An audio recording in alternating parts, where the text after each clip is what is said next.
지난주에 성령의 작별이 제자를 굳건하게 하기 위함이라고 했는데요. 제자 훈련, 제자 양육이라고 할 수 있겠습니다. 이 세상에 내 안에 악과 작별을 많이 하면 할수록 성령의 양육이 이루어집니다. 그래서 문자적인 작별도 많이 하게 하셨다고 생각을 해요. 우리의 믿음은 자라는 것이잖아요. 어린아이 같은 믿음에서 그리스도의 장성한 분량이 충만한 믿음으로 자라는 것이 예수님의 제자인 우리 인생입니다. 그래서 이 성장의 의미를 담은 양육이 훈련보다는 좀 더 성경에 맞는 표현이에요. 그래서 오늘 성령의 제자 양육에 대해 생각해 보겠습니다. 성령의 제자 양육은 첫째로 영적 양육자가 중요합니다. 23절이에요. 얼마 있다가 떠나 갈라디아와 부르기아 땅을 차례로 다니며 모든 제자를 굳건하게 하니라. 이제 얼마 있다가 바울이 선교 여행을 위해 안디옥을 또 떠납니다. 2차까지 이제 이렇게 마쳤는데 그럼 좀 쉬어야 되는데 누가 뭐라 그럴 사람도 없는데 그냥 이렇게 또 얼마 있다가 지금 이제 세 번째 출발을 합니다. 두 번째 여행과 같은 경로를 따라 출발을 하는데요. 바로 갈라디아와 부르기아 지역에 세운 교회들을 신방하려는 것이죠. 갈라디아는 어딘가 하면은 그 이제 1차 여행 때 루스트라, 더베, 이고니온 이런 지역들 있죠. 예, 토로스 한배 지나가지고 그래서 그쪽 전부 다 이제 그쪽을 이제 갈라디아 지방 또 부르기아 지방이라고 해요. 세우고 2차 여행 때도 들렸는데 이제 세 번째로 다시 찾아가려고 하는 거예요. 누가는 성도들을 자주히 제자라고 부르는데 제자와 학생은 다르죠. 학생은 그저 선생님의 지식이나 기술을 배우는 사람인 반면 제자는 선생님의 삶이 담고 싶어 따르는 사람이에요. 그래서 학생은 많을 수 있어도 제자가 많기란 정말 어렵습니다. 예. 막 이 제자, 우린 피아노 하니까 누구누구 제자, 이거 굉장한 선생님 네이밍이 대단합니다.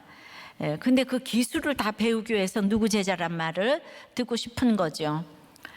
저 또한 피아노 가르치는 학생은 많지만은 지금 이제 예수 믿고 전하고자 했지만은 그렇게 믿고 돌아온 제자는 희귀합니다.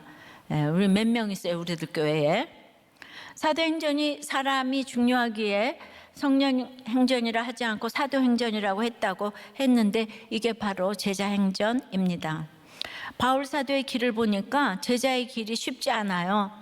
그러니 예수님은 누가복음 14장 27절에서 누구든지 자기 십자가를 지고 나를 따르지 않는 자도 능히 내 제자가 되지 못하리라 하십니다. 좁은 길이죠. 그러나 제자를 양육하고 키워내야 또 그 제자가 양육하고 키워내게 돼 있기 때문에 이 제자가 참 중요합니다.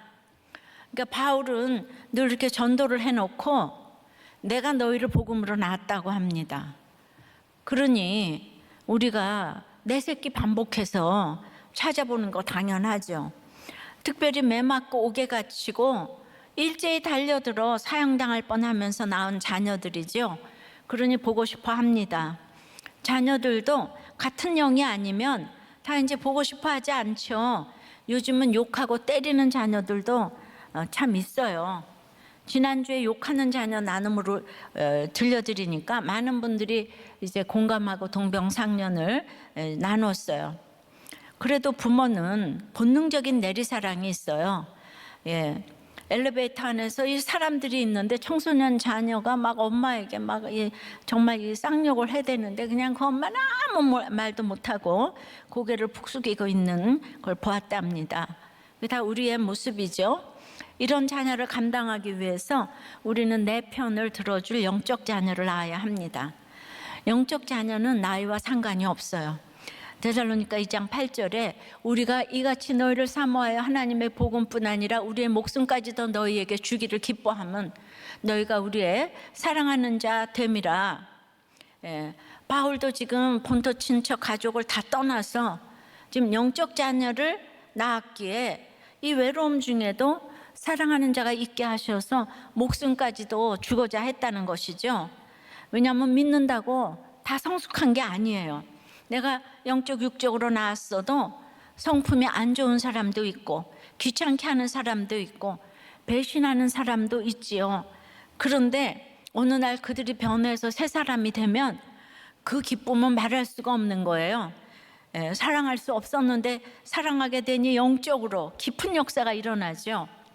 교회를 지금 차례차례 다니면서 모든 제자를 굳건하게 하니라, 그 시제가 현재 분사입니다. 붙들어 세워준다는 거예요. 막 쉴 새 없이 견고해지도록 힘썼다는 의미입니다. 이 단어가 신약에서 4번 쓰였는데 모두 사도행전에 나오는데 그냥 1차, 2차, 3차 전도 여행에 한 번씩 다 쓰였어요. 바울이 전도 여행 다닐 때마다 얼마나 제자들을 굳건하게 견고하게 하고자 했는지 아시겠죠? 한 번 굳건하게 하고 끝난 게 아니에요. 사랑하니까 양육과 굳게함이 그냥 숨쉬기가 되는 일상이 되는 거예요. 반복해서 찾아가고 또 찾아가서 굳건하게 했어요. 요즘은 줌으로 묵장을 하니까 방학 안 해도 돼요. 우린 주일날 예배 드려야 되잖아요. 그러니까 정말 쉴 새 없이 힘쓰지 않으면 붙들 수가 없어요. 바울의 계속된 엄청난 박해 경험은 계속 이들을 찾아가서 만나는데, 양육하는데 도움이 되는 거예요. 나도 매 맞았다, 옥에 갇혔다, 비방받았다, 이런 거예요. 왜냐하면 이들이 바울이 있을 때는 신앙생활을 잘하지만 이제 바울이 없으면 금세 오는 핍박을 받아낼 힘이 없는 거예요. 출애굽 당시 홍해바다를 건너서 다 구원받았잖아요. 근데 양육이 안 돼 있기에 모세가 그 십계명 받으러 시내산에 가니까 백성들이 아론하고 같이 금송아지를 만들어 놓고는 다 섬겼어요. 하나님하고 갓하고 골드가 멀리서 보면 비슷하기 때문에 이 지도자가 잠시만 안 보여도 만몬으로 갑니다. 게다가 이제 구원받았다고 합리화까지 하면서 금송아지를 하나님이라고 부르면서 지도자가 거기에 도장을 찍어주고, 그리고 형제가 연합하여 번제를 드리면서 출애굽기 32장에 나오는 얘기예요. 연합하여 동거함이 얼마나 아름다운 거 하면서 펄쩍펄쩍 뛰면서 팔복의 믿음은 온데간데 없이 이제 만몬신을 섬기는 거예요. 그래서 그냥 계속 굳게 해야 돼요. 그러니까 여기서 제일 중요한 것은 바울이 굳건하게 했기 때문에 양육자예요. 우리가 목회자에게 무엇인가 의심이 들기 시작하면 그 목회는 검은 구름이 보이기 시작하죠. 그러니 목회자가 두렵고 떨림으로 제자의 삶을 살아야 성도들도 제자의 삶을 살겠죠. 물론 양육자도 똑같은 양육자가 아니에요.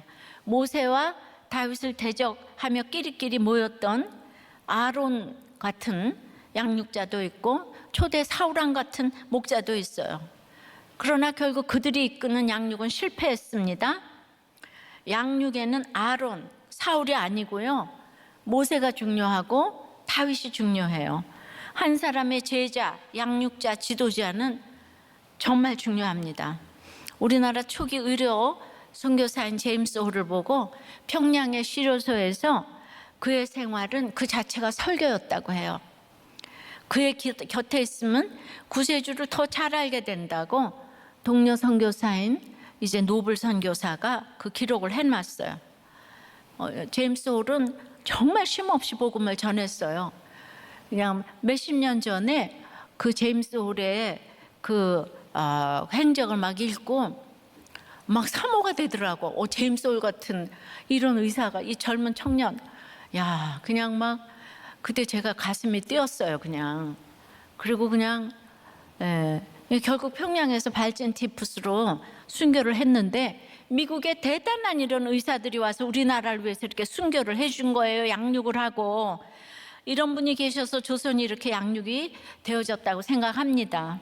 그러니까 제가 그런 책을 읽으니까 그냥 남편한테 순종하는 게 쉬워지더라고요. 조선을 위해서 와서, 야, 그냥 그렇게 더러운 이 조선 땅을 평양에서 서울까지 얼마나 오래 걸리는데 그걸 이제 뭐 말 타고 걸어서. 그래서 우리의 양육은 완료형이 없어요. 진행형입니다. 직분을 받았다고 끝나는 게 아니에요. 사역자가 되었으니 양육이 필요 없다는 말은 제자의 길에서 성립할 수가 없어요. 목자가 되고 초원지기, 평원지기가 될수록 공동체 안에서 끊임없이 양육을 받아야 합니다. 우리의 목장은 끝없는 양육의 반복이에요. 예, 최고의 곳이죠. 그러나 여러분들이 이렇게 흘러 떠내려가는 사람들은 지겹죠. 그러나 붙어만 있으면 축복이라고 여전히 이루어지고 있는 목장은 우리의 가장 최고의 복덕방입니다. 복과 덕이 그냥 막 드글드글 있는 복덕방이에요. 지난번 노르웨방 도우미 사건으로 식칼을 들었던 분의 띵크 양육자인 부목자님의 양육 과정에 대한 피드백이에요.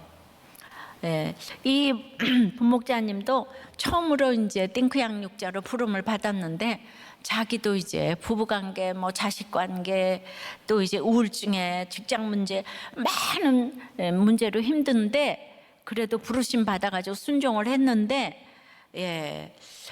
양육이 진행될수록 이 동반자 양육을 받는 그 동반자의 잘못이 이렇게 지적이 되고 그 정답을 말하고 싶은 마음이 여기까지 이렇게 올라오는데 그래도 이제 참으면서 이제 들으려고 집중을 했는데 5주차가 지나면서 자기 치부를 드러내고 6주차에 눈물을 보이고 7주차에는 그냥 아내와 자녀들에게 사과를 하겠다고 결단을 했다는 거예요.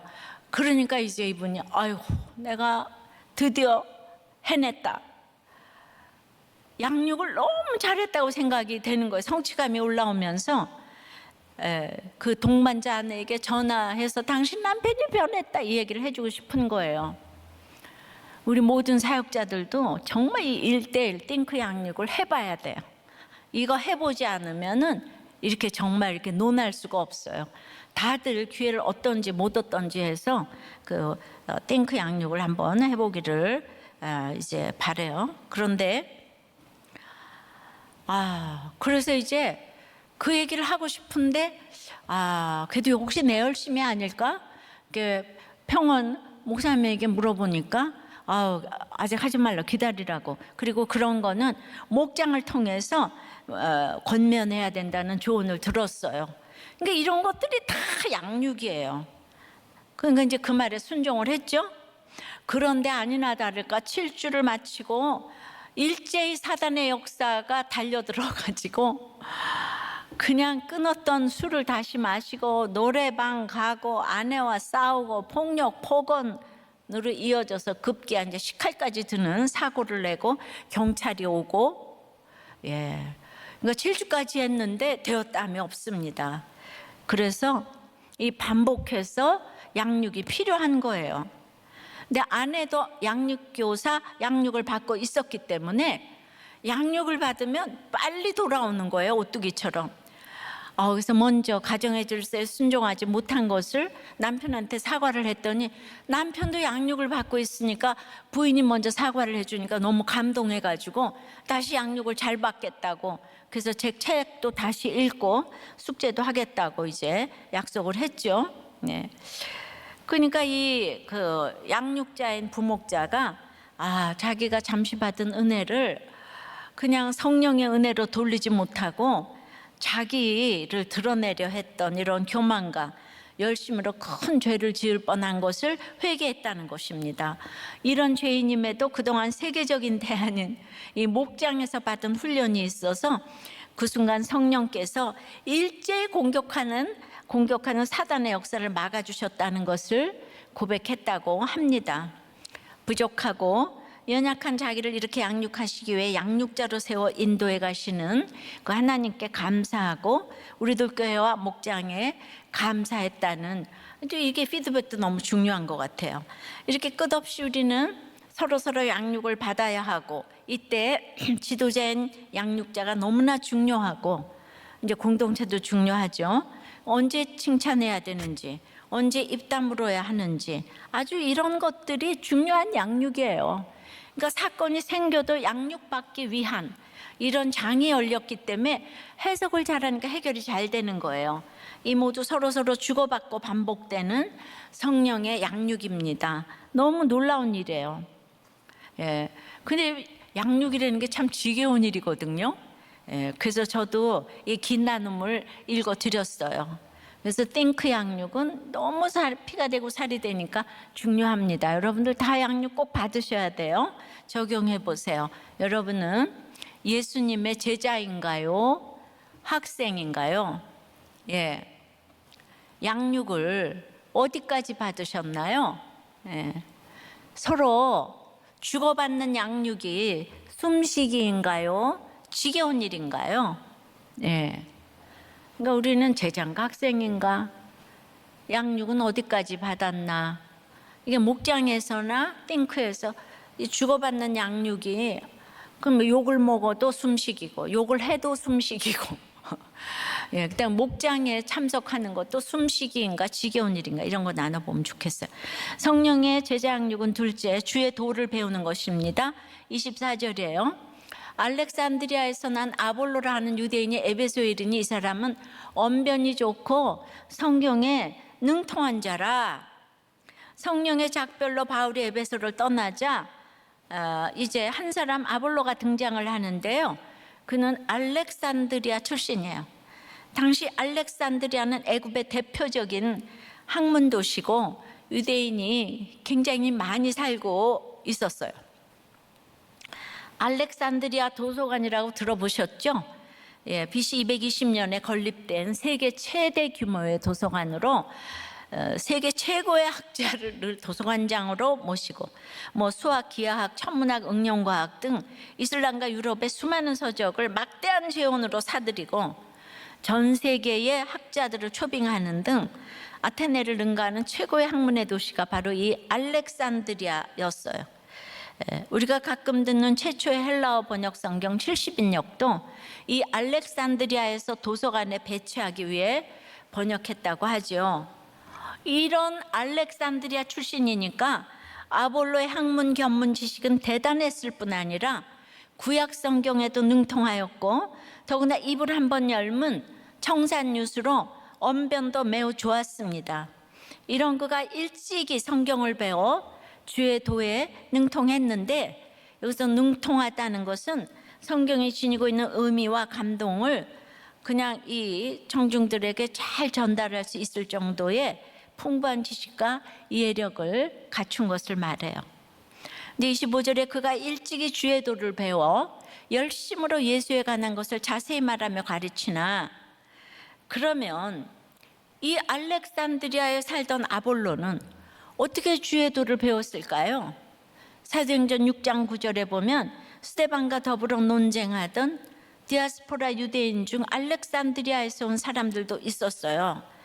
아마도 그때 스데반이 성령의 얼굴로 예수님을 증언할 때 이제 성령의 회심을 하고 예수님의 제자가 된 사람이 알렉산드리아에 돌아가서 전도했을 것이고요.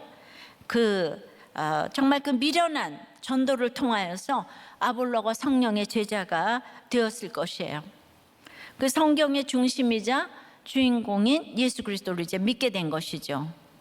단지 머리로 이해하고 동의하고 확신하는 데서 머물지 않고 주의 도를 배우는 데까지, 즉 십자가의 길을 따라하고 연습하고 몸에 익히는 데까지 나아갔어요.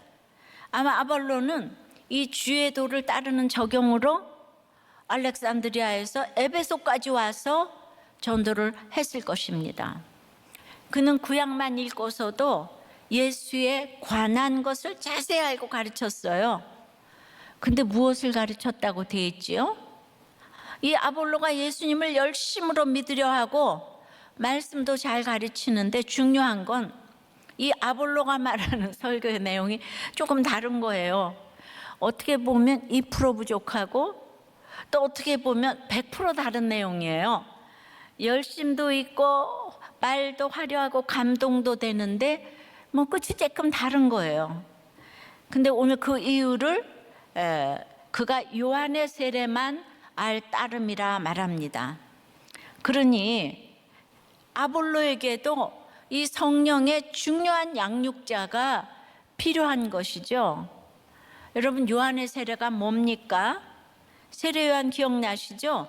누가복음 3장 16절 보면은 나는 물로 세례를 베풀거니와 나보다 능력이 많으시니까 오시나니 나는 그의 신발끈을 풀기도 감당치 못하겠노라. 그는 성령과 불로 너희에게 세례를 베푸실 것이요 이랬는데, 이 구절의 핵심은 요한의 세례를 뛰어넘는 예수 그리스도의 세례가 있다는 것이고요, 그 세례는 성령과 불의 세례일 것이고, 그리스도께서 하나님의 백성을 땅끝까지 교회로 불러 모신다는 거예요.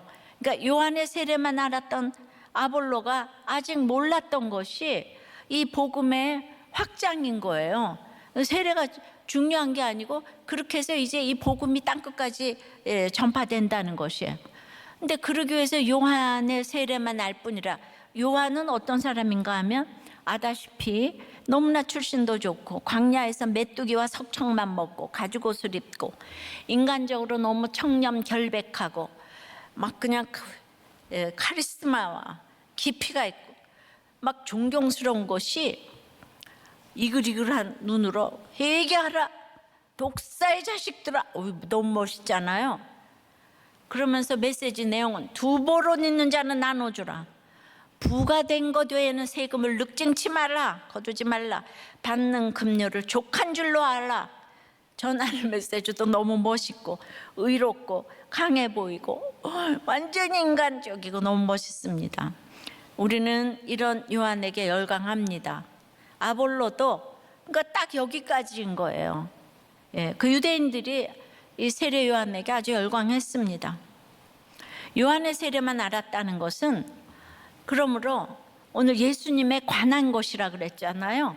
어디서 출생하고 예수님이 병 고쳐주고 율법 가르치고 귀신 쫓고 풍랑을 잠잠케 하시고 회당에서 그 구약을 인용해서 압도적으로 바리새인들과 사두개인들을 말씀으로 제압하고 오병이어로 수많은 사람들을 먹이고 뭐 딱 여기까지만 알았지, 그는 예수님의 십자가 사역은 몰랐다는 거예요. 그래서 어떻게 생각하냐면, 아니 우리가 믿었던 예수님이 십자가에서 죽었어?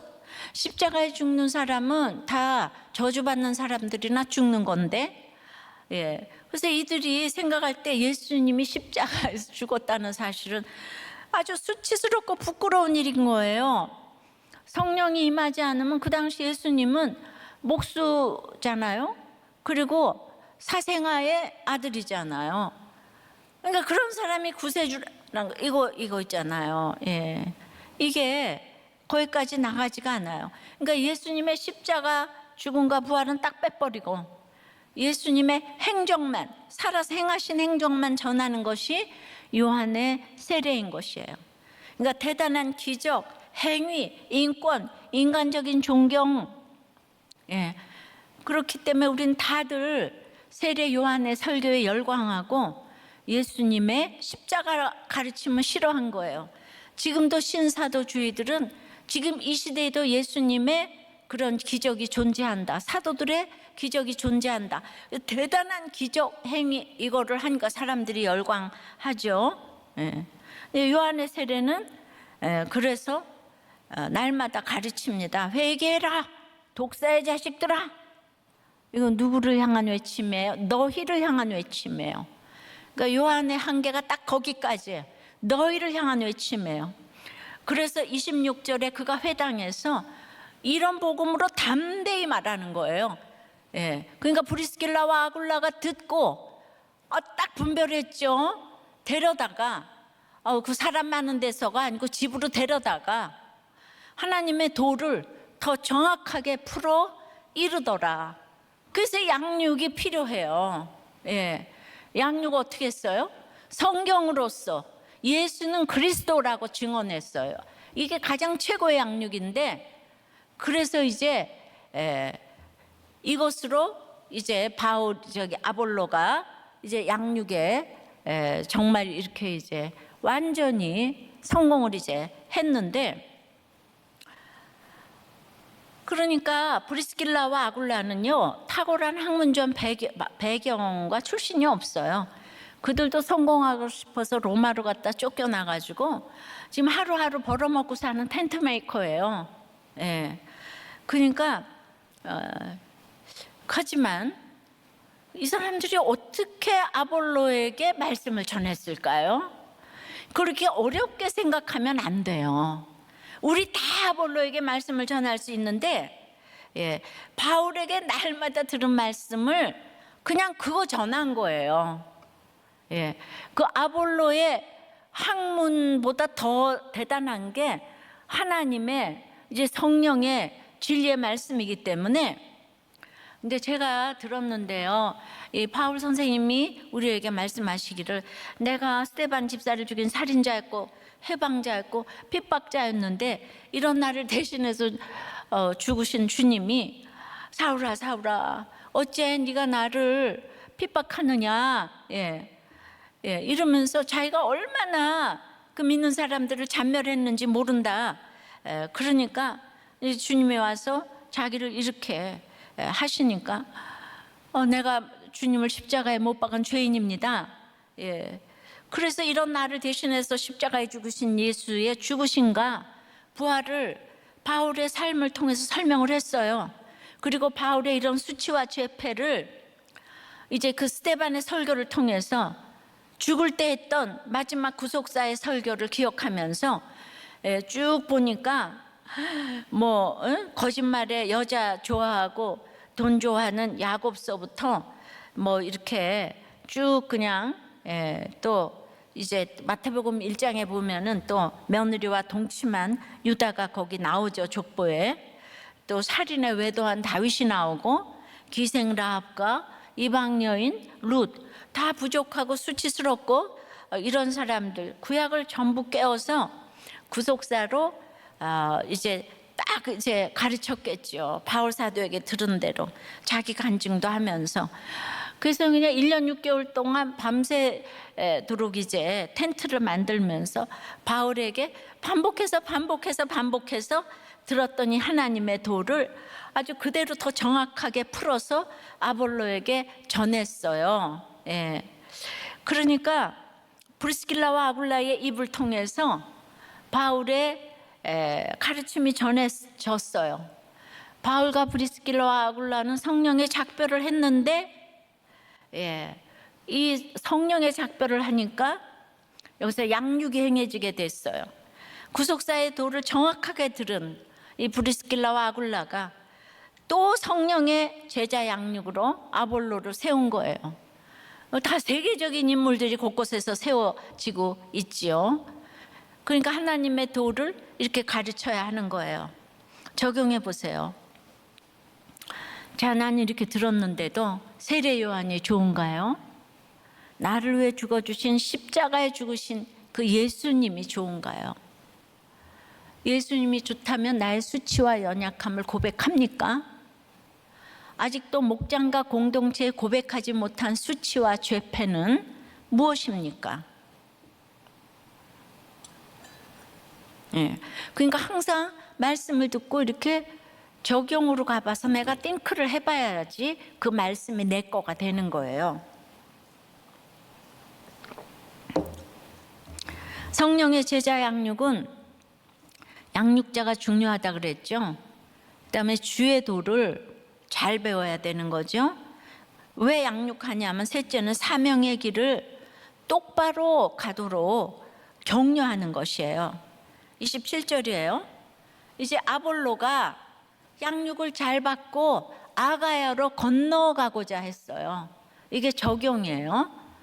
왜냐하면 이 바울이 이제 바울의 행적을 다 들으니까 막 1차 2차 전도 여행 해놓은 거 이방 땅으로 갔잖아요.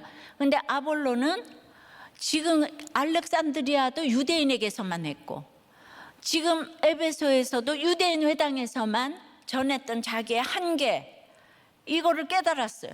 세례 요한의 한계, 이런 그 고정관념을 깨달아서 나도 그러면 바울이 1년 6개월 동안 전도해 놓은 그 고린도, 아가야의 고린도로 이제 후임 목사 정도로 건너가고자 적용을 한 거죠. 그러니까 형제들이 그를 격려하면서 이제 그러니까 그 격려를 한다는 건 똑바른 방법으로, 똑바른 길로 가도록 아주 그냥 길을 제시하는 거예요. 목장이나 마찬가지죠. 격려하면서 제자들에게 편지를 써요. 여기 제자들이 또 있네요. 편지를 써서 영접하라, 추천서를 써서 고린도 교회에서 아볼로를 영접하라 하였더니 그가 가매 은혜로 말미암아 믿은 자들에게 많은 유익을 주니 가보니까 은혜로 믿은 자들이 많이 있는 거예요. 은혜로, 그러니까 여기 은혜가 나왔어요.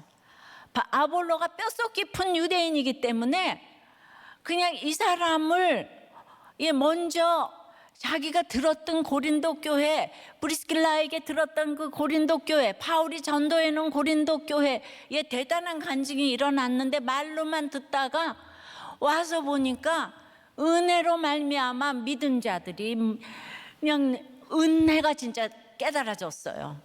그러니까 그런 믿은 자들에게 많은 유익을 줬다 그랬어요. 이 사람이 워낙 이제 대단한 사람이니까 우리들 교회도 이제 우리들 교회 소문으로만 듣다가 와서 목회자 세미나나 또 목장에 와서 보면은 귀로만 듣다가 눈으로 본다고 이런 얘기도 이제 종종 듣거든요.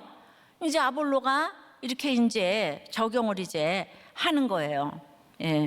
그래서 이제 28절에 이렇게 보면은 뭐라고 했냐면 성경으로서 예수는 그리스도라 증언을 했어요. 그러니까 아까 그 얘기를 한번 했잖아요. 성경으로서 그 구속사를 쫙 그냥 저 브리스길라가 쫙 가르쳤더니 아볼로도 여기 와서 성경으로서 예수는 그리스도라고 증언해가지고 이제 공중 앞에서 힘있게 유대인의 말을 이겼다고 그랬어요. 그러니까 이 예수는 그리스도라는 증언은 교회 바로 옆 회당에서 날마다 교회를 시기하고 방해하던 유대인들을 완전히 제압했어요. 아까도 말했지만 배움도 없는 목수가 구세주라는 증언은 자신이 경험하지 않으면 할 수 없는 증언인 거예요. 그러니까 이 고린도 교회를 너무 자랑스럽게 프라우드하게 그냥 아볼로라는 알렉산드리아 출신이 와가지고 예수는 그리스도라고 하니까 아주 그냥 괴롭히던 유대인들이 딱 제압이 돼서 신뢰를 받았어요. 그러니까 유대인의 말을 이겼다고 하니까 너무너무 통쾌한데요. 우선 육적으로 생각했을 때도 아볼로가 왜 이렇게 이 사람들한테 먹혀 들어가나?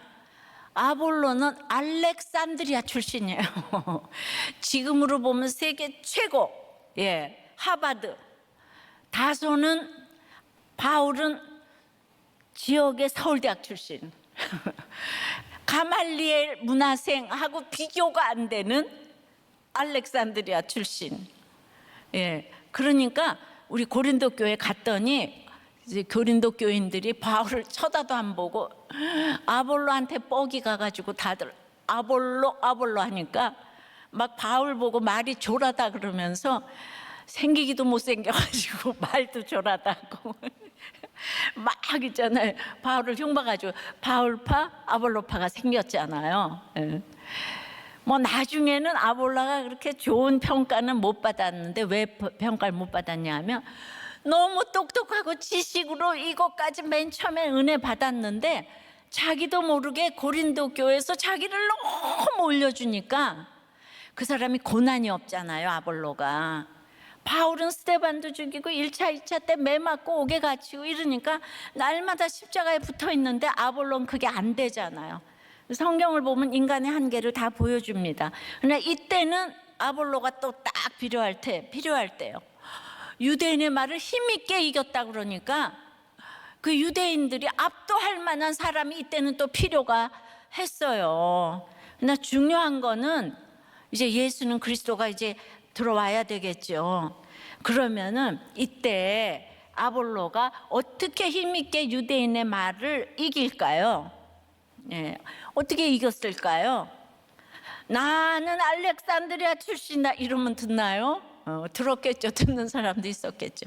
나 그거는 지엽적인 것이고 세례 요한은 회개하라 독사의 자식들아 그랬는데, 이거 예수는 그리스도다라고 증언하는 이 말은 내가 약함에도 불구하고 예수가 나에게 구세주가 됐다는 것은 회개합니다, 제가 독사의 자식입니다, 이걸로 변화된 거예요. 너에서 나로, 이 손가락질이 너에게로 갔던 것이 나를 변화되는 것이죠. 그러니까 우리가 너를 향해 회개하라 외치던 외침이 내가 회개합니다로 변화된 것이에요. 그러니까 어떻게 예수님이 나무 위에 죽을 수가 있지? 구세주가? 이게 믿어지지 않다가, 그냥 이게 믿어지는 거는 수치스럽고 부끄러워 쏙 빼놓았던 십자가를 이제 고백하기 시작하는 것이에요. 예수에 관한 것을 설교하는 것이 아니라 내 죄를 위해 죽으신 예수님 그 자체를 전하게 된 것입니다. 이것이 성령의 제자 양육을 받은 성령의 사람인 거예요. 그러니까 남편, 아내, 자녀, 내 가족에게, 내 옆에 사람에게 늘 회개해. 너가 죄인이야. 예, 이걸 좀 세게 말하면 회개하라 독사의 자식들 하지만은 그냥 부드럽게 얘기하면은 네가 고쳐, 네가 죄인인 걸 알아, 이게 아니고 내가 회개할게, 내가 독사의 자식이야, 내가 죄인이야 라고 합니까? 여러분, 회개해라 독사의 자식들아 외칩니까? 내가 회개합니다, 독사의 자식입니다 라고 합니까? 그러니까 어디를 가든 반복해서 양육을 했던 바울이 그냥 자신이 고린도에서 양육한 브리스길라와 아굴라를 에베소에 남겨둔 것이 다 이유가 있어요. 다 이유가 있어요. 양육받은 대로 아볼로의 말을 경청하고 그를 데려다가 하나님의 도를 더 자세히 해석해 주어서 아볼로가 사명의 길을 갈 수 있도록 에베소 교회가 함께 격려해 주었죠. 우리도 교회도 이런 놀라운 양육의 열매로 사명을 찾은 분들이 얼마나 많은지 몰라요. 정말 묵상할 때마다 너무 놀랍고 감사한 일이에요. 사도행전의 이야기가 모두 우리들 이야기죠. 이것이 성령의 양육의 결론입니다. 말씀으로 양육을 잘 받은 한 사람이 일당 100,000만 온 인류로 복음으로 제압하는 것이죠. 너무 놀랍죠? 적용해 보세요. 그러므로 나의 고정관념을 넘어 건너가야 할 사명의 자리는 어딥니까? 거기로 똑바로 가도록 격려해 주는 목장 지체의 응원이 무시가 됩니까? 감사가 됩니까? 여러분의 가족과 지체들은 여러분에게 어떤 추천서를 줄 것 같은가요? 물론 이 영이 다르면 좋은 추천서를 얼마든지 써주지 않을 수도 있어요. 예. 그러면 또 기다려야죠. 예. 모든 지체라고 그래서 그냥 감옥에 가도 탄원서를 써주는 건 아니에요. 써줄만 하면 써주고 안 써줄만 하면 안 써주는 것이 똑바로 가도록 격려해주는 목장인 거예요. 목장이 맞습니다. 양육도 종류가 다양한데요. 한 부목자님 따님이 청년부 지체인데 그동안 정신과 치료를 받고 있었는데 휴학을 한 후 집에 있으면서 분노를 표출하던 중 붓글씨로 문제아는 없고 존나 문제투성인데도 자기가 문제라고 생각조차 못하는 부모만 있다. 그리고 저 누구누구는 아빠를 얘기해요. 평생 노총각으로 살았어야 했는데 라고 써 집안 벽에 붙였답니다. 좀 붙여보세요. 네, 저렇게 썼대요. 자, 그리고 자기가 요구하는 7가지 요구사항을 제시하며 이상한 소리 하지 말고 그대로 복사해서 목자님께 처방받은 후 답장할 것이라고 톡을 보내왔답니다. 그 7가지 조건 다 말하진 않아요. 그러니까 엄마 아빠 다 약물과 상담 치료 받을 것. 왜냐하면 엄마 아빠 둘 다 얘 표현 그대로 갖다가 읽으면은 엄마 아빠 둘 다 개 아파, 진짜 개 아파. 청년들은 알아듣죠. 아빠는 일단 논외로 하고 말할게. 엄마는 다른 사람 말 못 듣고 감정 못 느끼고 표현 제대로 못하는 걸로는 원탑이야. 혹시 나는 아빠랑 다르다 이 생각하고 있는 거라면 그 생각 당장 갖다 버려. 엄마도 아빠랑 개 똑같아. 목장에서 내가 그리고 이제 이 지금 힘든데 무슨 상담이냐 하는데 우리 집에서 가장 필요한 것은 1번이 상담이야. 그러니까 돈 아끼지 말고 받아야 돼. 뭐 이렇게 목장에서 그리고 내가 화내고 난리쳤던 내용 나눌 때 앞뒤 다 잘라내고 얘가 나한테 반항했다. 이딴 식으로만 나누지 말 것. 엄마가 이렇게만 나눔으로써 내 눈물과 아픔이 꾹꾹 당긴 표현들은 단순한 ABCDF 쥐랄로 치부되고 나만 이상한 애가 돼버리기 때문임. 목장에서 나의 행동 자체를 정죄하지 말고 제발 내가 왜 이런 행동을 하게 됐는지 생각하는 연습을 좀 해. 제발. 참고로 아주 오랜 시간 쌓여온 게 이제 터지는 거여서 엄마가 스스로 봐야 할 게 많을 것임. 가로하고 그리고 나는 아프지 않다고 하는 게 아님. 나도 나 아픈 거 알고 있음. 그치만 나는 엄마 아빠랑 달리 나 아픈 거 인정하고 치료를 받고 있음. 가로 닫고. 청년부 수련회 기간 동안 마음 편히 참여하도록 밤새서 조별 나눔도 해야 하니 숙박시설 알아볼 건데 비용 다 지불할 것. 그리고 지금 나한테 내재보라는 이딴 말 절대 하지 말 것.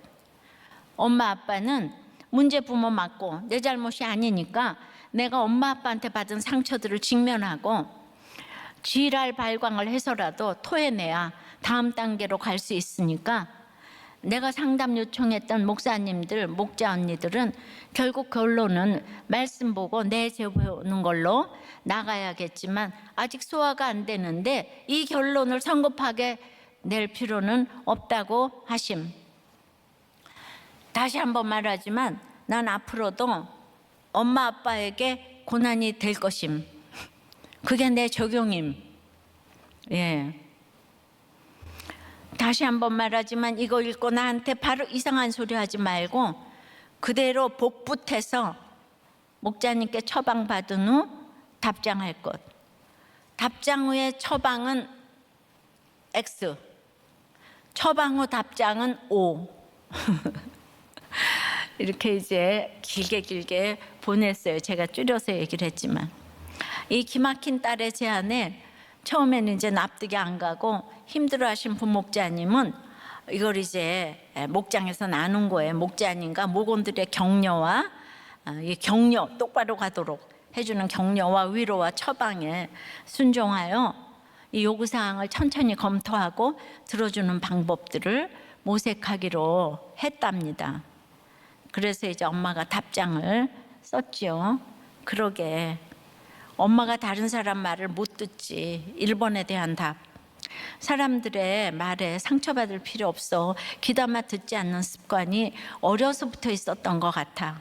상처 안 받아서 좋긴 하지만 가까운 사람과 정작 소통이 안 되는 일이 생겨버렸고 이제 조금씩 듣는 연습을 하도록 할게. 잘 듣지 못하고 마음을 알아주지 못해서 미안하고 그 다음에 이제 숙박시설 문제는 안전하고 쾌적하고 알맞은 가격으로 알아봐. 가격과 위치는 얘기해주고 또 이제 신방을 받으라고 요청했어요. 평호님, 뭐 초호님, 그냥 뭐 엘더님. 그랬더니 우리 저기 평호님이랑 전부 다 이제 허락을 했다는 거예요. 아유, 엘더님이 있는지 몰랐는데 계셨네. 7월 말이나 8월 첫 주 중 하루 시간을 내볼게. 아이고, 신방해 주신다니 다행이네. 이렇게 이제 조목조목 엄마가 이렇게 답을 했어요. 이 답변 후에 이 딸의 목소리가 조금 부드러워졌다고 합니다. 이 서로의 양육의 결과 아니겠어요? 여러분 너무 놀랍지 않아요?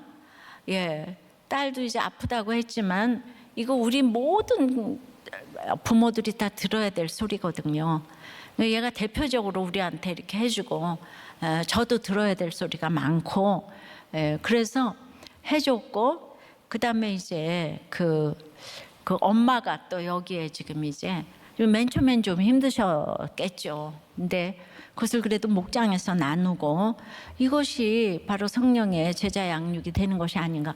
우리 다 지금 너무 이 더운데 코로나로 예배도 싫은데 이런 집은 예배를 너무 사모하는 거예요. 그럼 길고 짧은 건 대봐야 되고, 얘는 지금 청년부 수련회만 기다리고 있어요. 여러분 청년부 수련회만 기다리고 있어요 지금? 그걸 내가 왜 들어가냐고 이러죠.